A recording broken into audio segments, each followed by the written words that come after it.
추수감사절의 유래는 여러분들이 너무나도 잘 알고 있지요.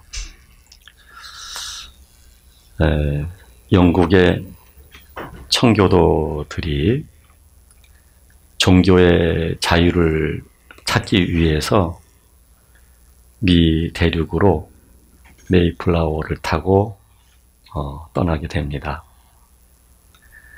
120명이 출발을 하게 되는데 가는 과정에서 배고프고 또 고르지 못한 일기 또 나쁜 어떤 환경 이런 것들로 인해서 사람들이 죽습니다. 그리고 미 대륙에 도착을 했는데 역시 기후나 또는 여러 가지 환경적인 조건으로 인해서 사람들이 죽습니다. 그래서 역사적인 기록에 의하면 44분이 돌아가셨다고 말을 합니다. 그렇게 도착했던 때가 1620년 9월달이었다고 하고, 그리고 이듬해 한 해 동안 농사를 졌죠. 그리고 농산물을 보니 얼마나 감사했겠어요.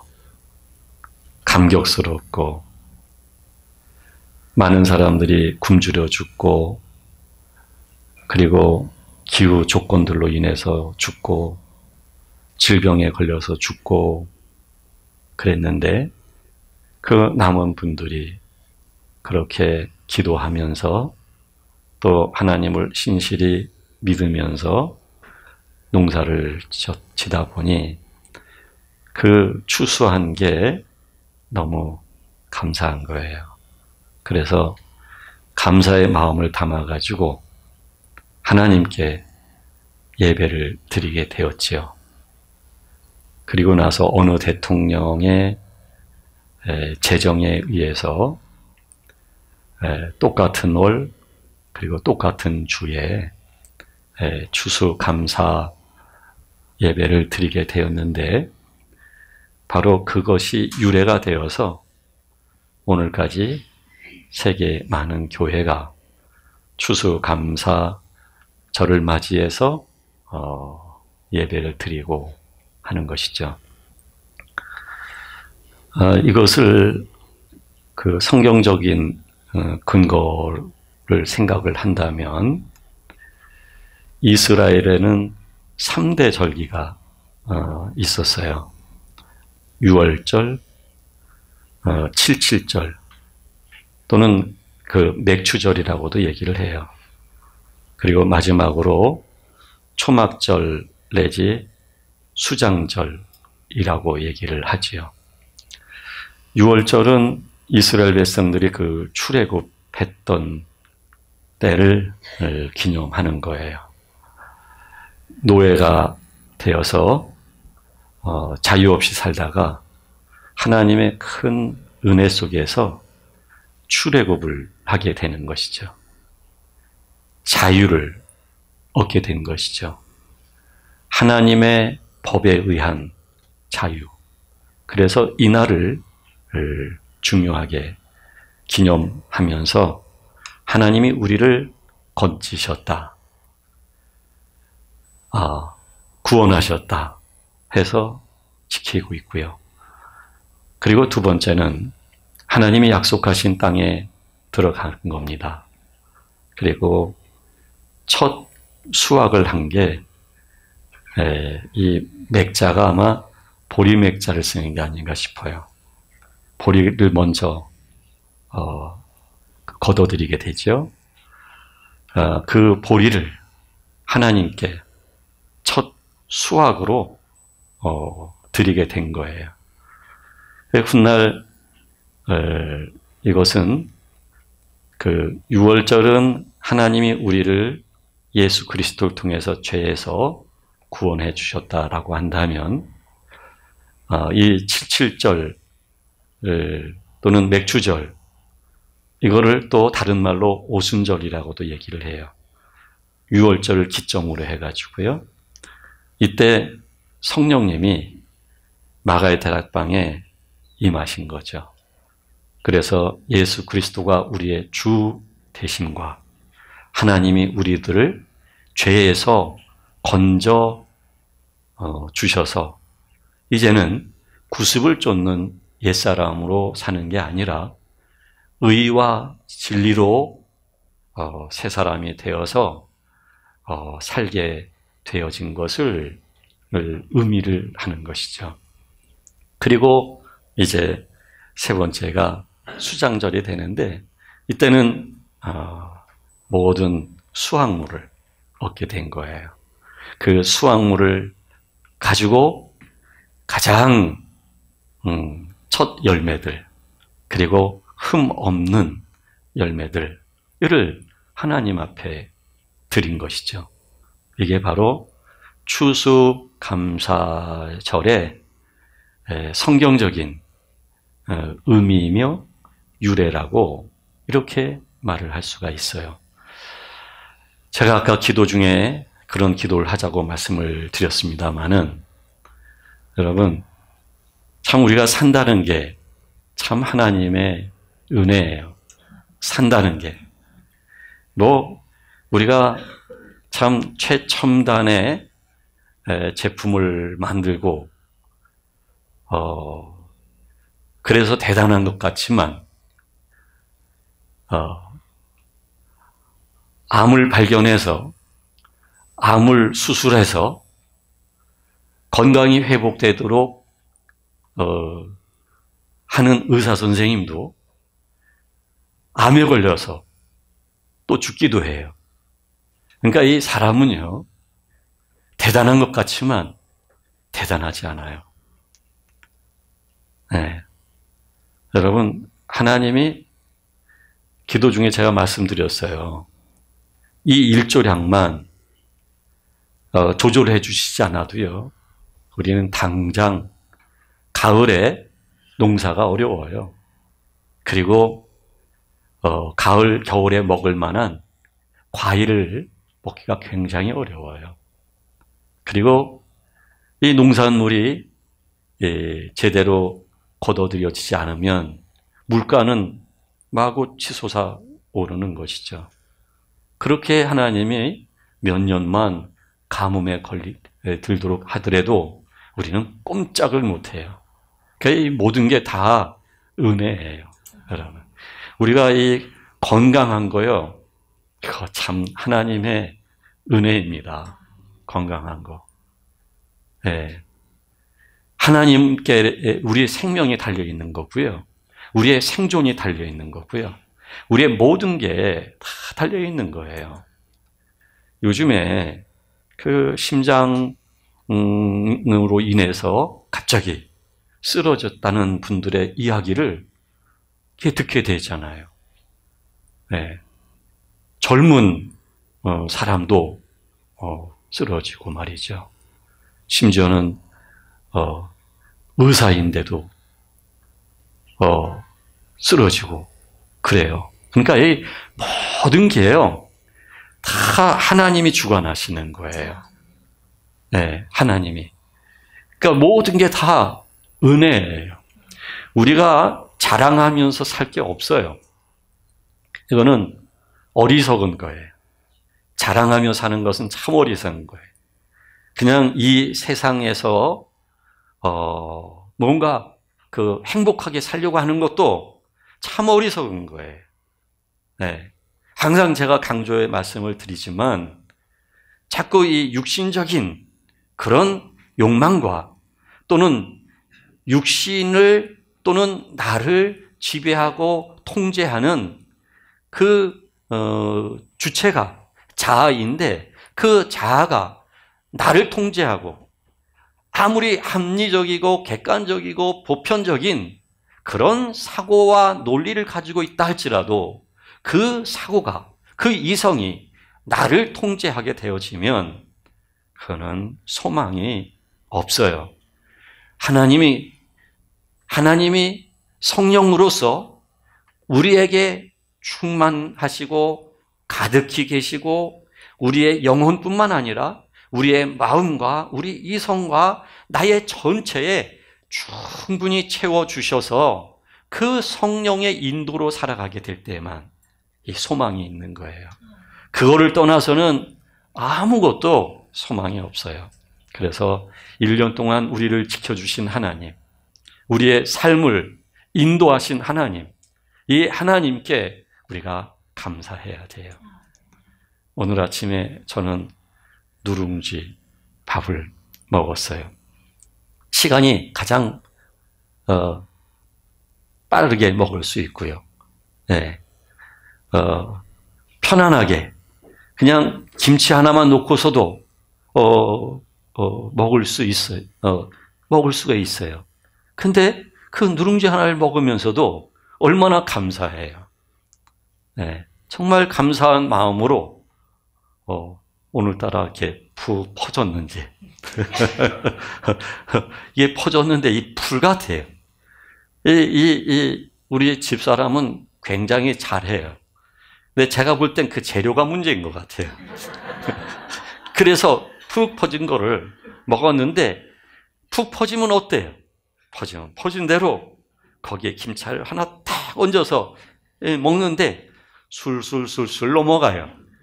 네, 시간도 단축되고요. 설거지량도 없잖아요. 네. 어떤 때는 제가 또 빈 그릇 3명께 딱 갖다가 딱 거기까지 놔줘요. 이게 참 대단한 일이에요. 어쨌든 모든 게 다 은혜이고 모든 게 다 아주 감사한 일이에요. 자, 그런데 이거는 일반적 모든 삶이에요.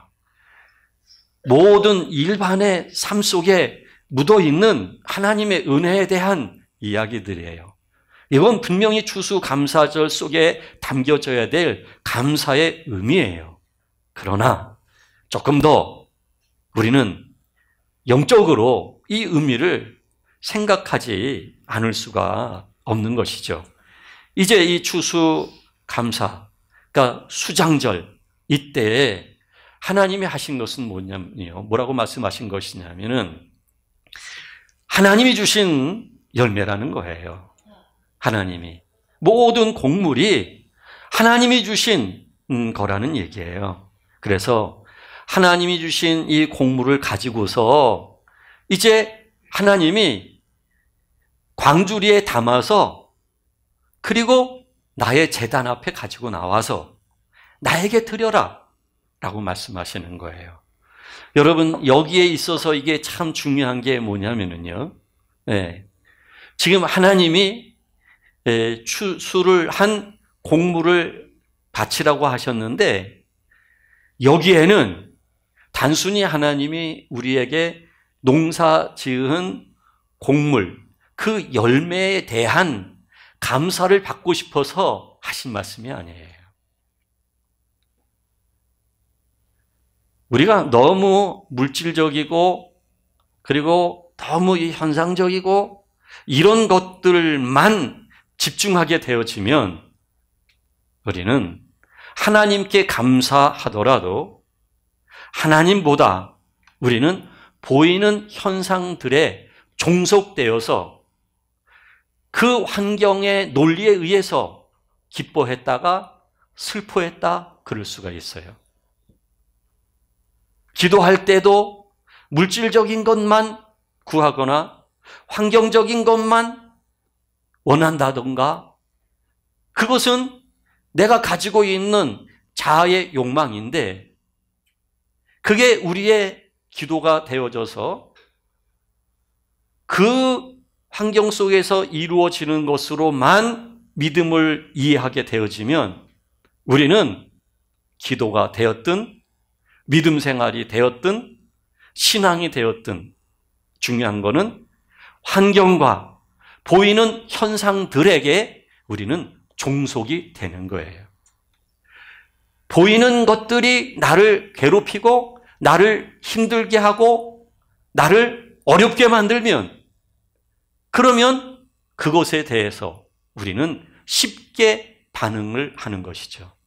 그러나 사도 바울 경우는 가난할 때도, 굶주릴 때도, 배고플 때도, 매맞을 때도, 오해를 받을 때도,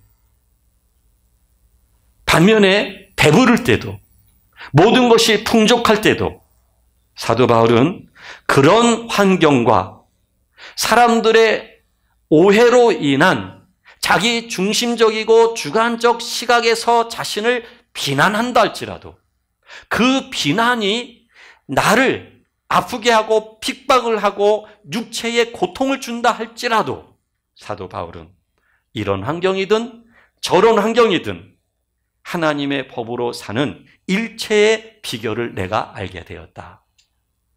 즉 사도 바울은 환경적 종속된 존재로 살지를 않았다는 얘기예요.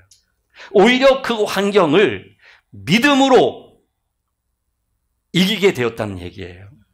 어떤 환경이든 감사할 수 있는 그런 믿음의 사람, 그런 존재됨으로 자신이 하나님의 은혜에 의해서 변화되었다는 얘기예요. 이게 바로 믿음이고 우리가 추구하는 믿음이며 하나님이 우리들에게 원하시는 믿음의 본질이며 하나님이 갖고 계신 하나님의 뜻이기도 한 거예요. 그래서 하나님께서는 이스라엘 백성들에게 광주리에 그 곡물들을 담아서 흠없는 그런 열매들을 담아서 내게 가지고 와서 내게 드려라. 단순히 그들에게 보이는 열매를 보아라가 아니에요. 열매를 거두어서 배불리 먹게 되었으니 감사하라 라는 말씀이 아니에요. 하나님은 그것을 광주리에 담아서 하나님께 가지고 나와 하나님께 바치는 것으로 끝나는 게 아니고 하나님께서 원하는 고백이 있는 거예요. 그 고백을 이스라엘 백성들에게 알려주신 거죠.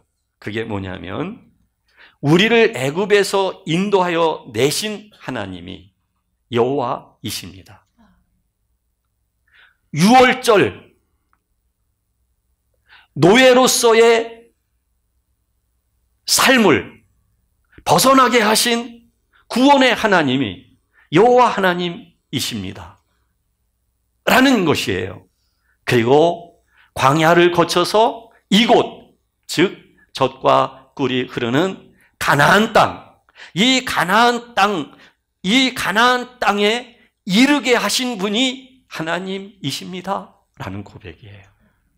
그리고 이 열매, 이 곡물, 이 첫 수확한 이 감사의 이 예물들은 하나님이 약속하신 땅에 들어와서 얻은 열매입니다. 하는 거예요.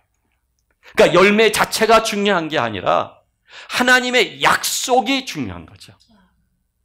열매 자체가 중요한 게 아니라 하나님의 인도하심이 중요한 것이죠. 열매 자체가 중요한 것이 아니라 하나님 아버지가 인도하셔서 이르게 되어진 젖과 꿀이 흐르는 가나안 땅에 지금 내가 있습니다. 이게 중요한 거예요. 환경이 중요한 게 아니라 내가 처해 있는 지금의 삶이 중요한 게 아니라 물리적이고 심리적이고 경제적이고 기타 등등의 환경적 요인들이 중요한 것이 아니라 지금 내가 들어와 있는 땅이 하나님이 약속하신 하나님의 땅, 바로 그 땅에 내가 지금 들어와 있습니다. 이 고백을 지금 하고 있는 거예요. 지금 들어와 있는 땅이 중요하다는 얘기죠. 에베소서에서는 우리가 전에는 나그네였다고 말해요. 전에는 외인이었다고 말을 해요. 우리가 전에는 나를 이해할 때에 그냥 나를 통합적 하나의 존재로 우리는 이해했어요. 보여지는 나의 모습을 나라고 나는 이해를 했어요. 내가 가지고 있는 환경적 조건들이 나의 능력이라고 이해를 했어요. 내가 지금 의식하고 있고 내가 지금 생각하고 있는 지금 나의 나됨이 나라고 생각을 했어요. 그래서 우리는 나를 지키려고 해요. 나를 방어하려고 해요. 나에게 조금 더 나다운 모습으로 성공하기 위한 미래지향적으로 살면서도 그러나 나 자신에게 충실한 나로서 나는 사는데 급급했던 거예요. 그런데 그것이 난 줄 내가 지금 알고 있었던 것이죠. 이스라엘 백성들이 애굽에 계속 있었다고 한다면 그들은 노예의 신분에서 벗어날 수 없으며 대대로 노예로서 살아갈 수밖에 없으며 자유라고는 있을 수가 없었을 거예요.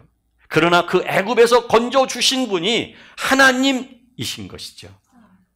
광야 40년을 걷게 하셔서 그들을 낮추사 떡으로만 사는 것이 아니라 하나님의 입에서 나오는 모든 말씀으로 사는 줄 하나님이 알게 하셔서 그 과정을 거쳐서 하나님이 약속하신 땅, 가나안 땅, 이 가나안 땅에 들어오게 되었는데 이 가나안 땅은 하나님이 통치하시는 땅이요. 이 가나안 땅은 하나님이 하나님의 자녀로 선별하시고 세상이라고 하는 애굽과 구별하셔서 하나님의 자녀로 온전히 거룩해질 수 있도록 구별하신 땅, 이 땅에 이스라엘 백성들이 지금 들어와 있는데 이거를 지금 우리의 삶 속에서 이야기를 한다면 우리는 조금 전에 말씀드리고 있는 것처럼 나를 나라고만 인식한 그 통합된 나로 보았는데 그래서 그런 나로 살아왔단 말입니다. 왜 우리가 다투고 왜 싸울까요? 자기를 지키기 위해서입니다. 자존감 때문입니다. 명예 때문입니다. 왜 자기를 개발할까요? 좀 더 성공하고 싶어서입니다. 좀 더 행복하기 위해서입니다.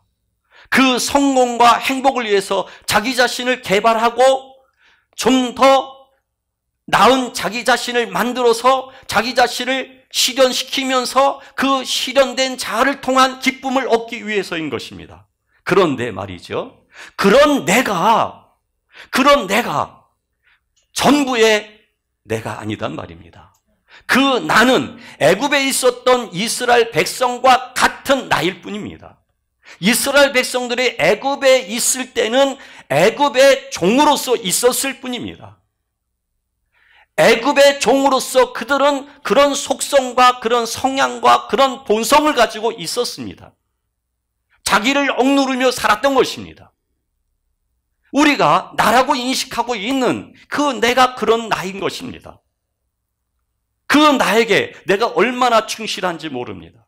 그런 나를 지키기 위해서 얼마나 우리가 공격도 하고 공격을 위한 기술을 습득하고 그러는지 모릅니다. 그런데 지금 하나님께서는 이스라엘 백성들을 가나안 땅에 인도하셔서 열매를 가져다가 광주리에 담아서 바치라고 하신 것은 내가 지금 들어와 있는 땅이 가나안 땅입니다 이거예요. 애굽에서 건져주신 분이 하나님이시다 이거예요. 이 고백을 가지고서 하나님께 감사하면서 예물을 드리라 하는 얘기거든요. 즉 우리가 가지고 있는 나라고 인식되어지는 그 나는 썩고 죽고 쇠하고 없어질 나인 것입니다. 우리가 세월이 흐르게 되면 주름이 생겨요. 예전엔 저도 잘 몰랐어요. 조금씩 나이가 들다 보니까 이 살이 전체적으로 이렇게 쭉 처지는 게 있더라고요. 그 젊은 사람들은 무슨 말인가 할 거예요. 저는 옛날에 할머니, 할아버지들 뵙게 되면 귀가 말이죠. 귀가 크시고 이 귓밥이 이렇게 되시죠. 그래서 제가 생각했어요. 아, 귀가 크면 장수하는가 보다. 거울 속에 제 귀를 봤더니 제 귀가 상대적으로 작은 거예요. 아, 나는 조금만 인생 살겠구나. 그렇게 생각을 했어요. 그런데 나이가 들면서 거울 속에 보니까 제 귀가 점점 커져요. 이거 커진 귀예요. 그리고 이 귓밥이 이렇게 많지 않았는데 귓밥이 더 많이 생겼어요. 그랬더니 우리 김하지 권사님이 아이고 우리 목사님 귀는 복의 귀예요.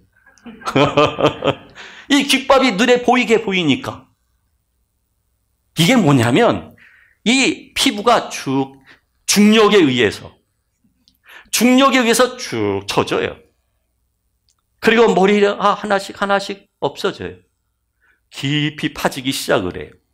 주름이 생기기 시작을 해요. 이렇게 우리의 외모가 바뀌듯이 말이죠. 이 세상을 이별할 때는 나라고 하는 이 몸 자체가 흙과 더불어 없어지는 거예요. 우리의 정신 또한 없어지는 거예요. 이게 바로 겉사람인 거예요. 이게 바로 애굽의 나인 거예요. 우리는 그 애굽의 나를 죄의 종살이를 하고 자기 자아에게 종속되어서 세상 것에 나는 노예가 되어서 그냥 그렇게 질질 끌려다니는 거예요. 누가 조금만 기분 나쁜 소리해도 얼굴이 붉혀지고 화가 나고 욱하고 환경이 내 맘대로 되지 않으면 싫어서 원망하고 소리 지르고 속상해하고 조금만 사랑을 덜 받아도 질투하고 이게 뭐냐면 바로 썩고 새하고 없어질 이 세 사람의 나, 애굽에서 죄의 종살이 했던 나, 그게 바로 구습을 쫓는 옛사람인 거예요. 구습을 쫓는 옛사람을 우리는 지금 내가 나라고 인식하고 살고 있는 거예요. 완벽한 착각이에요. 완벽한 오해예요. 그 구습을 쫓는 옛사람이 종교를 이해를 해요. 기독교의 윤리를 이해해요. 기독교의 내세관, 구원관을 이해해요. 신학이 있고 구원관이 있고 윤리관이 있다 할지라도 이 종교적인 완벽한 조건을 갖춘 그런 지식을 내가 가지고 있다 할지라도 여러분 그것이 곧 믿음은 아니에요. 그것이 곧 변화는 아니에요. 그것이 곧 하나님의 사람, 자녀가 된 건 아니에요. 얼마든지 학습을 통해서 좋은 머리로 성경을 이해할 수 있어요. 학문적으로 성경을 알 수 있어요. 그것이 곧 믿음은 아닌 거예요. 니고데모가 율법 학자였습니다마는 불구하고 예수 그리스도를 늦은 밤에 찾아와서 어떻게 하면 다시 날 수 있습니까? 이런 질문을 해요. 거듭나야만 된다고 하니까 어떻게 하면 거듭날 수 있습니까? 다시 모태에 들어갔다가 나와야 됩니까? 육신적으로만 생각하는 거예요. 육신적인 논리로 생각하는 거예요. 이 세상의 객관적이고 상식적이고 합리적이고 보편적인 인류적인 생각을 가지고만 생각하는 거예요. 여러분, 믿음이라고 하는 것은 그러한 것들에 의해서 이해되어진 나로서 살아가는 게 아니에요. 그래서 하나님이 지금 우리에게 말씀하시는 건 뭐냐면 그렇게 구습을 쫓는 옛사람이라고 하는 나, 그 나로 있었는데 하나님이 어느 날 우리들에게 성령께서 보이지 않는 성령께서 공기와 같이 바람과 같이 르하흐의 하나님이 우리 안에 우리 영 속에 들어오신 거예요. 우리 영혼 속에 들어오셔서 우리 영, 즉 내 눈에 보이지 않는 비물질적 존재, 그러면서 영적 존재, 물질적인 나라고 하는 외모와 또 생각도 얼마든지 언어화시킬 수 있고 논리화시킬 수 있는, 이 현상화시킬 수 있는 내가 있는가 하면, 그러나 이 영이라고 하는 것은 논리화시킬 수도 없는, 보여지지도 않는 영, 그 영이 분명히 내 안에 내재하고 있고 그것이 진정한 나의 존재 됨됨이며 그것은 영원한 존재로서, 육체는 썩어서 없어지지만 이 영혼은 영원한 존재로서 있을 존재예요. 그 영 속에 하나님의 영이 찾아오셔서 나의 영을 의와 진리로 새 사람 되게 변화를 시켰단 말이에요. 그래서 추수감사절을 맞이한 우리가 지금 하나님 앞에 나와서 기도해야 되는 것은 하나님이 인도해 주신 모든 것에 대한 은혜 됨에 대하여 감동하고 감사해야 하지만, 또 하나 중요한 것은 구습을 쫓는 옛사람이었던 나를 하나님이 인도하셔서 구원하여 주셔서 의와 진리로 변화되어진 새 사람 되게 하신 하나님께 감사하는 마음의 기도를 드리는 것. 이게 진정한 추수감사절의 의미라고 말을 할 수가 있는 거예요. 죄로 인하여 죽을 수밖에 없었던 우리들이었지만 예수 그리스도와 성령님의 그 생명의 성령의 법으로 죄와 사망으로부터 우리를 해방시켜 주신 하나님, 예수 그리스도를 믿게 하신 하나님, 성령께서 우리 안에 오셔서 우리 안에 젖과 꿀이 흐르는 가나안 땅과 같이 하나님이 우리 안에 그런 땅, 하나님이 다스릴 수 있는 나라, 하나님이 임재하신 거룩함이 우리 안에 주어져 있단 말이에요. 그 나라로 우리를 지금 인도하셨기 때문에 우리는 그와 같은 하나님의 자녀가 되었다는 얘기예요. 그 나를 이해할 때에 여러분, 보여지는 나, 그리고 나를 움직이는 나의 자아를 움직이는 이성, 그리고 감성 등등으로만 나를 이해하고 그것이 나를 주관하고 나를 움직이게 하면 여러분, 그것은 내가 사는 거예요. 사도 바울은 내가 사는 것이 아니라 이제는 내 안에 사신 예수 그리스도를 믿는 믿음으로 산다. 그런데 지금 내 생각이, 내 감정이 나를 움직여요. 내 생각과 내 감정으로만 보면 마음에 드는 사람 없어요. 자기 자신도 마음에 안 들어요. 그리고 나는 모든 게 마음에 안 들어요. 그 하나님께서는 여러분, 그런 나를 벗겨버리시고 그런 나 있는 우리를 하나님이 건져내셔서 우리를 의와 진리의 새 사람 되게 인도하시는 분이거든요. 그러니까 우리가 지금 들어와 있는 땅이 하나님의 성령이 역사하시는 땅이에요. 하나님이 통치하시는 나라예요. 우리의 존재됨의 그 근본이 이제는 하나님의 역사로 비롯되는 거예요. 우리의 모든 삶이 하나님의 역사에 의해서 이제는 사라져야만 되는 삶이에요.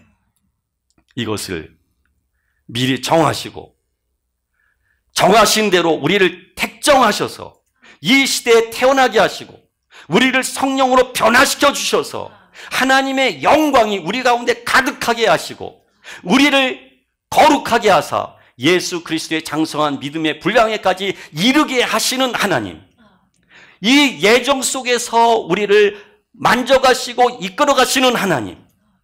여러분, 예정론이란 신학적 하나의 분야의 이야기지만 저는 지금 신학적인 한 분야의 차원에서 예정론을 말씀드리는 것이 아니라 하나님의 인도함을 받은 사람들은 그 인도 속에서 하나님이 우리를 다루시고 낮추시고 높이시면서 만지시면서 실망스럽고 절망스러운 것까지도 경험하게 하시면서 하나님은 우리가 가지고 있는 육적인 나의 그 정체가 무엇인지를 알게 하시고 그 육적인 나를 하나님이 버리게 하시면서 이제 속에 있는 하나님의 영의 사람으로 살 수 있도록 하나님이 인도하시는 이런 과정의 손길을 경험한 사람들은 하나님의 영광 속에 우리가 예정되어 하나님의 경륜에 의하여 우리가 인도받았다는 사실에 대한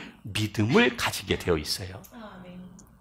신학적 예정론을 동의하느냐 동의하지 않느냐의 이야기가 아니라 하나님의 인도를 받은 사람은, 하나님의 다루심을 받는 사람은 이스라엘 백성처럼 애굽에서 가나안까지 그런 과정 속에 인도를 받은 사람은, 우리가 그런 인도를 받았다라고 한다면 우리 안에는 하나님의 예정하심이 믿어져요.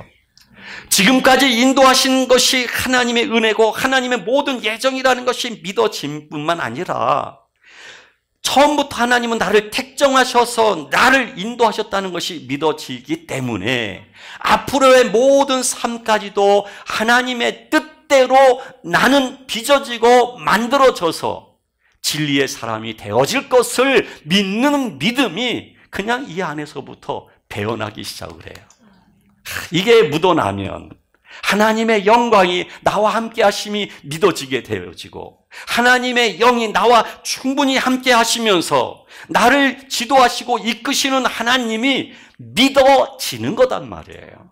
여러분, 이런 믿음이 없다라고 한다면 이 믿음이 없이 성경적인 텍스트 하나를 그냥 객관적으로 내가 동의하고 지적으로 내가 공감하면서 이것을 논리화시켜서 설교한다고 한다면 이거 얼마나 힘든 일이겠어요. 이건 믿음의 문제 이야기예요. 성경의 해석과 성경에 대한 지식의 이야기에 앞서서 중요한 것은 믿음에 관한 문제예요. 믿음이라고 하는 것은 지적 동의도 아닌 것이에요. 믿음이라고 하는 것은 하나님과 관계 속에서 믿어져야만 믿어지는 거예요. 그것이 자연스럽게 믿어지게 될 때에 그렇게 하나님을 믿는 사람이 되어질 때에 우리 안에 자연스럽게 내가 하나님이 함께 하십니다라는 게 믿어지다 보니 그게 믿어지고 그게 거부할 수 없는 것이기에 자연스럽게 내가 나를 내면을 들여다보아도 기쁜 것밖에 없는 거예요. 그러니까 항상 기뻐할 수밖에 없는 거예요. 이 기쁨은 환경과 상황에 따라 영향을 받아서 휘청하는 게 아니라 이 기쁨은 환경이 어떻게 되어진다 할지라도 그 환경에 영향을 받을 수 없는 기쁨인지라 이래도 기쁘고 저래도 기쁠 수 있는 기쁨이 되는 거예요. 하나님은 우리들에게 하나님이 잘해주실 때만 기뻐하라 라고 말씀하시는 게 아니라 하나님은 모든 걸 우리에게 잘해주시는 분인데 다만 하나님은 우리를 의와 진리로 세워지게 하기 위해서 환경을 때때로 곤경스럽게 정말 벅찰 정도로 그렇게 하나님이 조성하시고 허용하시는데 그것 속에서도 기뻐할 수 있는 존재가 되어지도록 하나님은 인도하시기를 원하시는 거예요. 그게 믿어지려면 내가 지금 들어와 있는 곳이 하나님의 나라이며 내가 지금 하나님 안에 있으며 하나님은 지금 나의 영 안에서 영으로 임재하고 계시며 그 하나님의 임재하심을 나의 내면에서 여러분 너무 이 밖에만 쳐다보지 마세요. 너무 기도도 너무 그냥 큰 소리로 외치는 말로써 내가 원하는 그 욕망의 소리가 기도가 되도록 하지 마세요. 여러분들의 내면, 여러분들이 들어와 있는 땅, 그 가나안 땅을 보세요. 지금 들어와 있는 이 내면의 땅, 내면을 조성하신 하나님의 땅, 이거를 보세요. 그 하나님의 땅을 볼 때에 자연스럽게 기뻐하고요. 그리고 이 삶이 기도예요. 삶이. 여러분 24시간 무릎 꿇고 계속 기도하라는 말씀이 아니에요. 네? 이런 변화 속에서 하나님이 인정되는 사람은 모든 것이 기뻐하는 마음과 뿐만 아니라 그냥 삶이 기도예요. 운전하면서도 설거지하면서도 또 어떤 전문적인 일을 한다 할지라도 중간중간 하나님께 얼마든지 그냥 이 안에서부터 하나님을 향해서 호흡하게 되어 있는 거예요. 왜냐하면 나의 생존, 나의 존재의 근원이 하나님이심을 내가 알기 때문이에요. 하나님의 생명이 나의 근원이심을 내가 알기 때문이에요. 나의 평안과 나의 기쁨이 하나님으로부터 주어진다는 것이 믿어지기 때문이에요. 그래서 기뻐하고 항상 기도하게 되어지는데 이와 같은 사람은 범사에 감사할 수밖에 없는 거죠. 범사에. 이런 사람은 세상이 감당 못해요. 이런 사람은요, 이런 사람은 아무리 부정적인 것을 갖다 줘도 그거에 영향을 안 받아요. 이런 사람. 하나님은 이런 사람이 되어지기를 원하시는 거예요. 그러니까 하나님이 우리들에게 잘 대해주셔서 많은 것을 축복해 주시길 바라는 마음으로 우리가 그냥 그 입 바른 말이라 그러나요? 네? 속은 안 그런데 그냥 감사해요, 감사해요. 이 감사해요 그러면 하나님이 이렇게 주시겠지 해가지고 감사해요. 이런 감사를 하나님이 원하시는 게 아니고 그냥 기뻐하고 항상 기도하고 그리고 감사할 수밖에 없는 사람. 왜? 지금 들어와 있는 땅이, 이스라엘 백성들이 들어와 있는 땅이 가나안 땅이에요. 이 가나안 땅에서 걷는 건 이 땅에서부터 맺어지는 열매예요. 따라서 우리 안에 성령님이 들어와 계시고 우리가 들어와 있는 것은 그리스도 예수 안에서 성령 가운데 사는 거예요. 그러면 우리는 자연스럽게 성령의 열매가 맺어지는 것이죠. 그래서 당연히 이와 같은 삶이 되어지면 모든 사람을 선대하게 되어 있어요. 각을 세우지 않아요. 이러니 저러니 비난하지 않아요. 가장 어리석은 사람은 비난과 분석을 잘해요. 그러나 분석하지 않아요. 분석하는 머리가 작동이 더 이상 안 돼요. 왜? 영혼 속에서 하나님이 함께 하시는지라. 그 하나님을 내가 믿는 믿음에 의해서 기뻐하다 보니, 그리고 항상 감사하고 모든 것이 삶 속의 기도가 되어지다 보니, 여러분, 이 사람은 존재 자체가 그렇게 될 수밖에 없는 사람이 되어진 거예요. 이게 바로 하나님의 뜻이에요. 그래서 하나님은 예수 그리스도가 오시는 그날 영과 혼과 몸이 그리스도 예수 안에서 흠 없이 보존되기를 원하노라라고 말씀하고 계시는 거죠. 그리고 더욱 중요한 것은 오늘 본문에서 마지막 절의 말씀이에요. 너희를 부르시는 이는 미쁘시니 그가 또한 이루시리라. 하나님이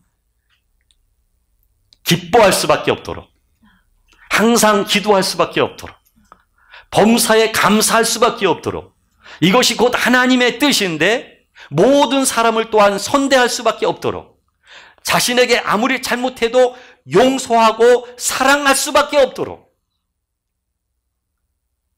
그렇게 하나님은 또한 이루시리라. 이거를 우리가 거부하지요?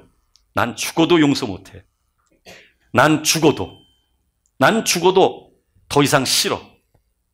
그러면 그 죽어도가 정말 죽을 것 같은 절망 속에 들어가게 되어 있어요. 그 절망 속에 들어가게 되면 용서 의미 없다는 걸 알게 되어져요. 그리고 하나님과 나와의 관계임을 발견하게 되어져요. 그리고 하나님 앞에서 하나님을 받아들이고 그 하나님을 찬송할 수밖에 없는 사람으로 그렇게 바뀌게 되어져 있어요. 그러니까 이루시는 분이 하나님이십니다.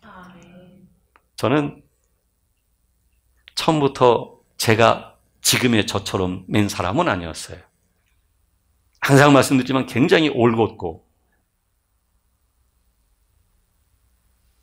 이 구조 속에서 벗어나지를 않았어요. 똑같았어요. 저는 그런 저를 좋아했어요. 근데 하나님은 저의 선과 저의 철학과 저의 가치는 있는지 모르지만 그게 하나님이 약속하신 가나안 땅은 아니기 때문에 하나님은 환경과 사건들을 통해서 집중적으로 공격받게 되는 걸 허용하시고, 공격받다 보니까 나의 구조가 흔들흔들 뿌리채 빠지기 시작을 하면서, 그때 하나님은 제 자신이 형편없는 존재임을 알게 하시고 제가 가난한 심령으로 애통하는 마음으로 하나님을 사모하게 하나님이 조성하시더니 하나님이 저에게 찾아오셔서 그 하나님을 내면에서 알게 되어지고 그 하나님 때문에 기뻐하고 기도하고 범사에 감사할 수 있도록 하시면서 인도하시는 걸 보게 되면서 이 또한 이루시리라. 이게 진리라는 것이 믿어져요. 하나님이 이루어 가시는 거예요. 내가 말 안 듣고, 죄송해요, 이런 표현 써서, 뺀질뺀질하다 할지라도, 네? 뒷굽에 힘을 주고 싫어한다 할지라도, 네, 하나님은 그 뒷굽에서부터 고무 타는 냄새가 나게 질질질 하나님이 끌 수도 있고, 하나님은 우리를 형편없이 그냥 고통 속에 그냥 집어넣도록 하려고 하는 게 목적이 아니라 우리를 가나안 땅, 하나님이 임재하신 영 안에 영원히 살도록 하시기 위하여 인도하신다는 말씀이에요. 이 또한 하나님이 이루실 것입니다. 기도하겠습니다.